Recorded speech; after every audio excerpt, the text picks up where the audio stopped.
ব্যবস্থার প্রতিনিধি হিসেবে নিজেদের দাবি করে তাদেরকে জিজ্ঞেস করুন না যে আপনারা স্টেটা কেন করলেন, যাতে বিজেপি 15 দিন ধরে ফুটেজ খেতে পারে। পুলিশকে আপনি সময় দিয়েছেন 1 মাস, 2 মাস, 3 মাস। আপনি 2 মাস সময় তো দিন। আপনি ইডিকে 10 বছর সময় দেবেন আর রাজ্য পুলিশ প্রশাসনকে 2 মাস সময় দেবেন না। আর যারা বলছে শেখ শাহজাহানকে তৃণমূল কংগ্রেস গার্ড করছে, আরে তৃণমূল কংগ্রেস এমন একটা দল যে পার্থ চট্টোপাধ্যায়, জ্যোতিপ্রিয় মল্লিককে রেয়াত করেনি। কে শেখ শাহজাহান? অন্য রাজনৈতিক দলের লোকেরা যারা বড় বড় ভাষণ দেয় তাদের দ্বিচারিতা, তারা যে মুরলীধর সেন লেনের পার্টি অফিস থেকে নারদার ফুটেজ বার করে বলেছিল শুভেন্দু অধিকারী চোর, সেই শুভেন্দু অধিকারীকে দলে নিয়ে বড় বড় পদ দিয়েছে। তারা যে দিল্লির অফিস থেকে বলেছিল হিমন্ত বিশ্ব শর্মা চোর, তারা সেই হিমন্ত বিশ্ব শর্মাকে নিয়ে বড় বড় পদ দিয়েছে। এটাই তো বিজেপির গ্যারেন্টি। মোদিজি কি গ্যারেন্টি? মোদিজি এখন সব জায়গায় বলছে মোদিজি কি গ্যারেন্টি। মানে যত চোর, জোচ্চোর, 2 নম্বর, ধাপ্পাবাজ, চিটিংবাজ, যা করার করো, তারপর বিজেপির ফ্ল্যাগ হাতে ধরে নাও, সব খুন মাফ। এটা হচ্ছে মোদিজির গ্যারেন্টি। যারা বলছে শেখ শাহজাহানকে কেন অ্যারেস্ট করছে না, আরে অভিযোগটা কার বিরুদ্ধে? যে এফআইআরটা হয়েছে, এফআইআর-এ নাম রয়েছে, অভিযোগ হয়েছে, যে মহিলা অভিযোগ করেছে তিনি ম্যাজিস্ট্রেটের কাছে স্টেটমেন্ট দিয়েছেন, সঙ্গে সঙ্গে অ্যারেস্ট হয়েছে উত্তম সর্দার, শিবু হাজরা। আপনারা অস্বীকার করতে পারবেন? আপনারা অস্বীকার করতে পারবেন? কেউ একজন এখানে দাঁড়িয়ে। পার্থ চট্টোপাধ্যায়ের বিরুদ্ধে অভিযোগ এসছে, ব্যবস্থা নিয়েছে। জ্যোতিপ্রিয় মল্লিকের বিরুদ্ধে অভিযোগ এসছে, তাকে মন্ত্রিসভা থেকে বাদ দেওয়া হয়েছে। শেখ শাহজাহানকে শেখ শাহজাহানকে গ্রেপ্তার করার জন্য রাজ্য প্রশাসনের হাত পা যদি হাইকোর্ট বেঁধে না দিয়ে পুলিশকে এম্পাওয়ার করত, পুলিশ করে দেখাতো। 7 দিন হোক, 10 দিন হোক, 12 দিন হোক, 15 দিন হোক। আর সবাই মমতা বন্দ্যোপাধ্যায়ের কাছে বলছে কেন শেখ শাহজাহানকে গ্রেপ্তার করো? তার কারণ যার কাছে আমি আশাবাদী যে বিচার হবে, তার কাছেই সবাই বলে। সবাই জানে যদি বিচার হয় মমতা বন্দ্যোপাধ্যায় করবে, আমাদের সরকারই করবে, আমাদের পুলিশই করবে, অন্য কেউ করবে না। কাশ্মীরের কার্গিল প্রান্ত থেকে যদি সুদীপ্ত সেনকে ধরে এনে জেলে ঢোকাতে পারে, তাহলে কে করেছে? মমতা বন্দ্যোপাধ্যায়। আর যেদিনকে ধরেছিল সেদিনকে ইডি সিবিআই হয়নি, রাজ্য পুলিশ প্রশাসন পুলিশের এফআইআর-এর ভিত্তিতে ধরে এনেছিল। এগুলো আপনাদের জানা উচিত। দিল্লি থেকে বসে কিছু লোক বাংলায় একটা আগুন জ্বালানোর পরিবেশ পরিস্থিতি,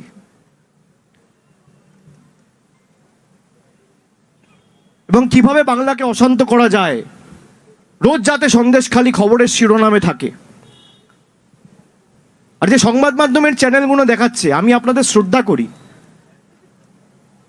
কিন্তু আপনারা আমাকে বলুন, এই যে দিল্লিতে কৃষক আন্দোলন হয়েছে, আপনাদের কটা চ্যানেলে ক সেকেন্ড ফুটেজ দেখিয়েছেন? আপনারা ক সেকেন্ড ফুটেজ দেখিয়েছে? এই যে 59 লক্ষ লোকের টাকা বন্ধ, আপনারা কটা লোকের কাছে গিয়ে তাদের বেদনা, দুঃখ, যন্ত্রণার কথা মানুষের কাছে উপস্থাপিত করেছেন?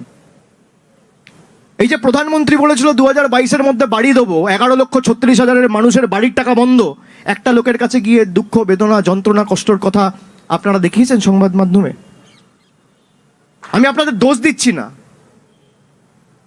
কিন্তু আপনারা যেমন রাজ্য প্রশাসনের থেকে আশা করেন, আমরাও আপনাদের থেকে আশা করি যে সঠিকটা আপনারা মানুষের কাছে উপস্থাপিত করবেন। এই নিয়ে কেউ কোনো রকম দ্বিমত সংশয় রাখবেন না যে শেখ শাহজাহানকে তৃণমূল কংগ্রেস গার্ড করছে।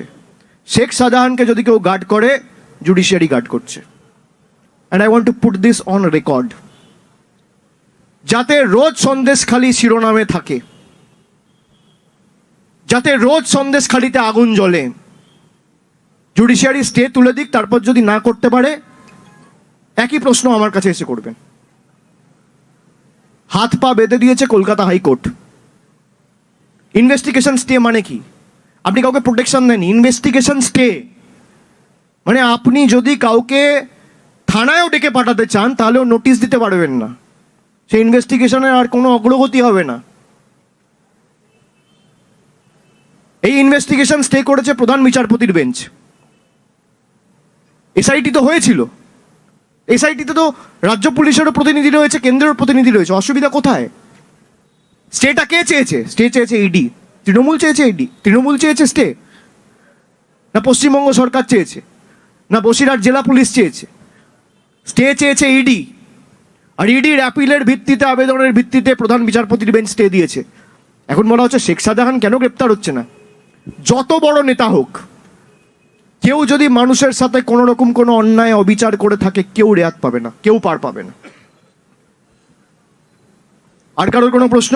একটা প্রশ্ন, আজকেও কিন্তু দেখা গেছে সন্দেশখালীতে মহিলারা বিক্ষোভ দেখাচ্ছেন এবং শুনুন, আমি একটা কথা বলি, যে বিক্ষোভের ঘটনাগুলো উঠে আসছে সত্যি কি মিথ্যা সে তো পুলিশ বা তদন্তকারী সংস্থা যাচাই করবে। কিন্তু আমি আবার বলছি দ্ব্যর্থহীন ভাষায়, যদি কেউ কোনো রকম অন্যায়ের সাথে যুক্ত থাকে, তৃণমূল কংগ্রেস সরকার এবং রাজ্য পুলিশ প্রশাসন তার বিরুদ্ধে কঠোর থেকে কঠোরতম সব ব্যবস্থা গ্রহণ করবে। এবং এই যে অভিযোগগুলো উঠছে, আমি প্রশ্ন করতে চাই, আমি ধরে নিলাম যে মহিলারা হয়তো ভয়ে বলেনি, বিজেপির যারা স্থানীয় নেতা ছিল 2016 অবধি তো সিটটা সিপিএমের ছিল, 2016 অবধি তো সন্দেশখালীতে সিপিএমের প্রতিনিধি ছিল, 2016 অবধি সিপিএমের বিধায়ক ছিল। এই সিপিএমের নেতা, বিজেপির নেতা বিকাশ সর্দার, নিরাপদ সর্দার, এরা কেন বলেনি প্রকাশ্যে মুখ খুলে? আজকে যারা বলছে, এই যে শুভেন্দু অধিকারী বলছে, সুকান্ত মজুমদার বলছে শেখ শাহজাহান, আপনি দেখুন না গণমাধ্যমে, সংবাদ মাধ্যমে, সোশ্যাল মিডিয়ায় একাধিক ছবি পাবেন শুভেন্দু অধিকারীর সাথে শেখ শাহজাহানের। তখন কেন বলেননি? আমি ধরে নিলাম তৃণমূলে ছিলেন তাই বলতে পারেননি। 20-তে আপনি বিজেপি জয়েন করেছেন, 21-এ কেন বলেননি? 22-এ কেন বলেননি? 23-এ কেন বলেননি? কেন বলেননি আমার প্রশ্ন। নিরাপদ সর্দার তো সন্দেশখালীতে থাকে, বিকাশ সর্দার তো সন্দেশখালীতে থাকে, তা তারা 4টে সংবাদ মাধ্যম ডেকে বা একটা চিঠি করে রাজ্য প্রশাসনকে জানায়নি কেন, বা ডেকে বলেনি কেন? কেন করা হয়নি আমার প্রশ্ন, এই প্রশ্নটা আমার মনে রয়েছে। তো অভিযোগ যদি ওঠে, কারোর বিরুদ্ধে অভিযোগ থাকলে রাজ্য পুলিশ প্রশাসন ব্যবস্থা নেবে। কিন্তু কেউ যদি ভাবে আমি আগুন লাগিয়ে, অশান্ত করে, মানুষকে ভুল বুঝিয়ে, বিভ্রান্তিকর পরিস্থিতি তৈরি করে, চারিদিকে মিথ্যে কথা বলে, বিভাজন বৈষম্য তৈরি করে রাজনৈতিক ফায়দা লুটব, মানুষ এর বিরুদ্ধে আগামী দিন জবাব দেবে। এরা আগেও চেষ্টা করেছে, এরা মানুষ, একটা বাংলায় কথা আছে না, ঠকে শেখা উচিত, এরা ঠকে শেখে না। এরা যে অন্যায় অবিচার করে গেছিল, যে কায়দায় বাংলা লুট করে, যে কায়দায় বাংলাকে জোর জবরদস্তি গাজোয়ারি করে গায়ের জোরে দখল করতে চেয়েছিল, মুখ থুবড়ে পড়েছে 21 সালে। তারপরেও একই জিনিস করছে, এবং তার প্রতিফলন আপনারা ভোটের বাক্সে দেখতে পাবেন।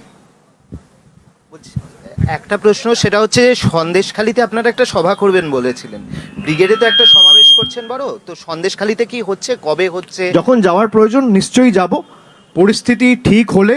আমরা ফালতু গিয়ে প্ররোচনা দিয়ে পরিস্থিতি অস্বাভাবিক করতে চাই না, এটা বিজেপি সিপিএম করে। আচ্ছা আপনি বলুন, এই যে একদিন বিজেপির নেতা যাচ্ছে, পরের দিন আবার নেতা যাচ্ছে, বিজেপির কারা গেছে? সুকান্ত মজুমদার, শুভেন্দু অধিকারী, অগ্নিমিত্রা পাল, একদিন যাচ্ছে এনএইচআরসি, একদিন যাচ্ছে প্রোটেকশন রাইট কমিশন। এরা হাইকোর্টে আবেদন করে একদিনেই সবাই যাচ্ছে না কেন? সুকান্ত মজুমদার যেদিনকে যাবে বা শুভেন্দু অধিকারী যেদিনকে যাবে, পরের দিন সুকান্তকে যেতে হবে, সুকান্ত যেদিনকে যাবে পরের দিন শুভেন্দুকে যেতে হবে। তার কারণ কি? নরেন্দ্র মোদী বলে দিয়েছে দিল্লি থেকে, বহিরাগত বাংলা বিরোধীরা বলে দিয়েছে দিল্লি থেকে যে আমি 8 তারিখ আসছি, ইস্যু যেন বেঁচে থাকে। একদিনে যাক না, কে বারণ করেছে? আর আপনারা তো একটা কাউন্সিলর গেলেও এখন পিছনে পিছনে ক্যামেরা নিয়ে দেখাবেন। তো সন্দেশখালীতে কি আছে? পাতি কথা, সন্দেশখালীতে এখন আপনার লাইমলাইট আছে, তো লাইমলাইট নিতে সবাই ছুটছে, ছুটুক। হবে, যখন হবে আপনাদেরকে জানানো হবে। 10 তারিখ আমাদের ব্রিগেড সমাবেশ রয়েছে বলে ব্রিগেড সমাবেশের প্রস্তুতি থাকবে। 29 তারিখ অবধি এমনি মিটিং মিছিল করা যাচ্ছে না, উচ্চ মাধ্যমিক পরীক্ষা চলছে। তারপর ব্রিগেড সমাবেশ হয়ে গেলে আমি নিশ্চয়ই যাবো।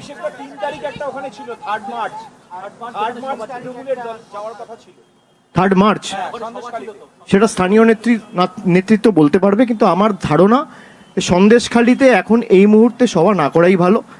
স্বাভাবিকতা ফিরে এলে মানুষ ঠিক থাকলে সব হবে। মানুষের প্রাণ বাঁচলে, এলাকা পরিস্থিতি শান্ত থাকলে, ধর্মে ধর্মে আগুন না জ্বালিয়ে, বৈষম্য তৈরি না করে, শান্তি সংহতি শৃঙ্খলা সভ্যতা সম্প্রীতির পরিবেশ তৈরি করে রাখলে সভা সমিতি আর আগামী দিন সব হবে।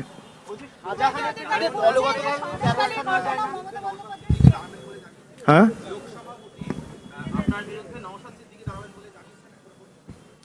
যে কেউ দাঁড়াতে পারে, এই প্রশ্নের উত্তর আমি আগেও দিয়েছি যে ভারতবর্ষের যে কোনো প্রান্ত থেকে যে কোনো দলের যে কোনো প্রতিনিধির, আজান চলছে একটু পরে বলছি,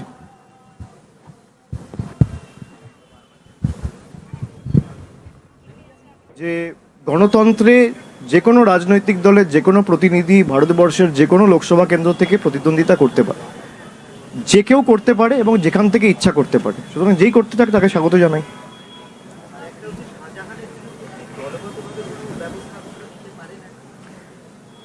যে কোনো লোকই হোক, যত বড় নেতাই হোক, যত বড় মন্ত্রী হোক, যত বড় সাংসদ হোক, যেই হোক, তার বিরুদ্ধে দলও নিতে পারে, প্রশাসনও নিতে পারে, এবং মমতা বন্দ্যোপাধ্যায়ের প্রশাসনই নিতে পারে, মমতা বন্দ্যোপাধ্যায়ের দলই নিতে পারে। একমাত্র আমরাই নিয়েছি।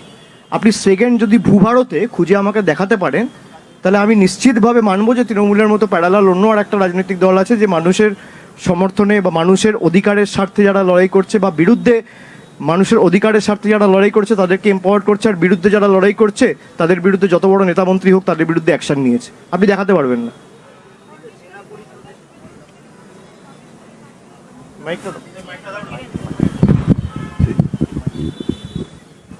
সন্দেশখালী প্রসঙ্গে শুভেন্দু অধিকারী বলেছেন যে সন্দেশখালী কাণ্ডই মমতা বন্দ্যোপাধ্যায় চেয়ার আবার কেড়ে নেবে। যেভাবে 2011-এ তারা নন্দীগ্রাম সিঙ্গুরের মাধ্যমে এসেছিল, এই সন্দেশখালী কাণ্ড আবার সেই সরকারকে সরিয়ে দেবে। কি বলবেন? না, ওনার লক্ষ্যটা কি? যে সন্দেশখালী কাণ্ড করে কি করে মমতা বন্দ্যোপাধ্যায়ের চেয়ারটা কাড়া যায়, সে কারণে কি মন্তব্য করেছেন?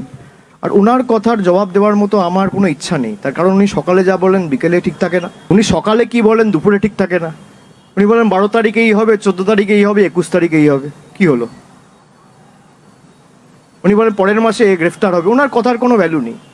ওনার পলিটিক্সটা পুরো ইডি, সিবিআই আর হাইকোর্ট কেন্দ্রিক। এবং ওনার শুধু না, বিজেপির যত নেতা আছে সবার পলিটিক্সই ইডি, সিবিআই আর হাইকোর্ট কেন্দ্রিক। আর আমাদের রাজনীতি হচ্ছে মানুষ কেন্দ্রিক। তো আগামী দিন নির্বাচনে দেখা যাবে যে বাংলা বিরোধীরা আর একদিকে বাংলার পক্ষে যারা রয়েছে তারা যেতে, সাধারণ মানুষ যেতে, না স্বৈরাচারীরা যেতে। একজন 6-7টা করে প্রশ্ন করলে খুব। লাস্ট প্রশ্ন বলছি, অভিষেক দা, কে দেখতে পাচ্ছি না।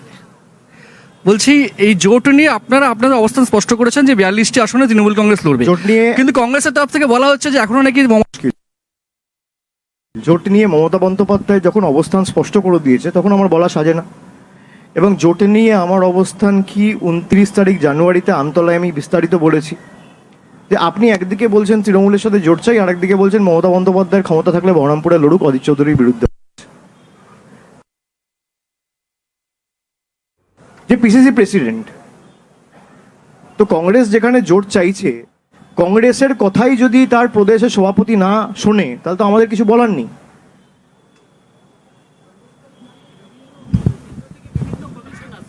কিন্তু মণিপুরে এত কিছু ঘটে যাচ্ছে, তাই সেখানে তো কোনো প্রতিনিধিকে বা কোনো কেন্দ্রীয় কোনো টিম পাঠাচ্ছে না সেখানে। তার কারণ সেখানে ব্যর্থতা হচ্ছে ডবল ইঞ্জিন সরকারের। মণিপুরে রাজ্য সরকারের দায়িত্বেও বিজেপি আর কেন্দ্রেও বিজেপি রয়েছে, এটাই তো ডবল ইঞ্জিন সরকারের উদাহরণ। ডবল ইঞ্জিন সরকারে মণিপুরে কি ঘটনা ঘটেছে, দুজন মহিলাকে কিভাবে বিবস্ত্র করে রাস্তায় হাঁটানো হয়েছে, তো সারা দেশ দেখেছে। ভারতবর্ষের প্রধানমন্ত্রী কি মণিপুরের প্রধানমন্ত্রী নয়? উনি খালি গুজরাটের প্রধানমন্ত্রী আর মধ্যপ্রদেশের প্রধানমন্ত্রী আর উত্তরপ্রদেশের প্রধানমন্ত্রী। কেন মণিপুরে যাননি? কবার গেছে? কটা বিজেপির নেতা গেছে? কটা কমিশন গেছে? মহিলা কমিশনের কজন প্রতিনিধি গেছে? এখানে আসছে তার কারণ এখানে বিজেপির ইন্টারেস্ট রয়েছে। এরা ভাবছে এইসব করে বাংলার মানুষকে ভুল বোঝাতে পারবো।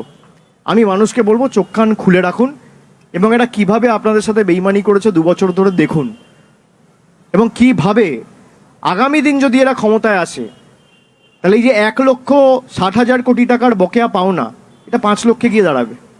যখন ইচ্ছা আধার ক্যান্সেল করে দেবো, যখন ইচ্ছা কার্ড ক্যান্সেল করে দেবো, যখন ইচ্ছা টাকা বন্ধ করে দেবো, এই যে মানসিকতা, তার কারণ আপনার 18টা সাংসদ জিতিয়েছেন। আপনারা যদি নিজেদের ঘর কল রাস্তা বাড়িকে সামনে রেখে ভোট দেন, আপনার অধিকার থেকে আপনাকে বঞ্চিত করতে কেউ পারবে না, সে যত বড়ই নেতা হোক। মানুষ উপলব্ধি করছে এবং আমি মনে করি তার প্রতিফলন এই ভোটে আমরা দেখতে পাবো।